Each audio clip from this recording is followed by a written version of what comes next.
έκοψες. Όχι, Για όχι. να μου πεις για τον Λάρη. Όχι, γιατί. Ρε Λάρη! πάνω Και σε τώρα αυτό. θα σου πω ιστορία για τον Λάρη. Ο Λάρη, Τον τι λέει ο παίρνω Λάρη, ο τηλέφωνο. Λαναράς. Είμαι με 3 γυναικάρες. Τον παίρνω τηλέφωνο. οχ. Του λέω λοιπόν, ανοιχτή ακρόαση. Του λέω, σε έχω βάλει βιντεάκι να σε βλέπουνε. Σου έχω 3 γυναικάρες που σ' αγαπάνε τσιμέντο. πολύ. Ναι, Για σ' πες αγαπάνε το. πολύ. Και του λένε, αχ Λάρη. Αχ είσαι, του λέει, καταπληκτικός. Αχ, έχουμε πάθει πλάκα. Τι κορμί. Λέει, είσαι, ναι, του λένε. Και λέει, κορίτσι μου, θα σου πω εγώ, λέει. Αυτό το Το βλάχικο. βλάχικο το ωραίο.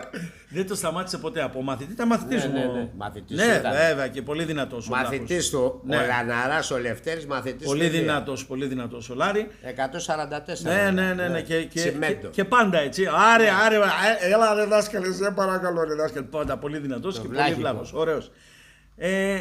Αναλύωτος, όπως μπήκε τότε που το θυμάμαι μέχρι και τώρα που το Ίδιος, βλέπω και ίδιος. είναι όλο ίδιος. Χαρακτήρας. Και του λέω εδώ, λέει κορίτσια, εγώ μπήκα μέσα λέει, πώς το λένε το ατσάλι και βγήκα κατάνα. Το κατάνα. Με σμίλεψε λέει ο δάσκαλος, με έκανε Λέει, κατάνα. το κατάνα αυτό του σαμουράι εδώ. Ναι, τέτοιο. ναι, του λέω, αφού του λέω άσε ρε, ήσουν ατσάλι, του λέω εσύ. Ναι, αλλά εσύ με έκανες κατάνα δάσκαλε. Καλό παιδί, καλό παιδί. Πολύ, πολύ.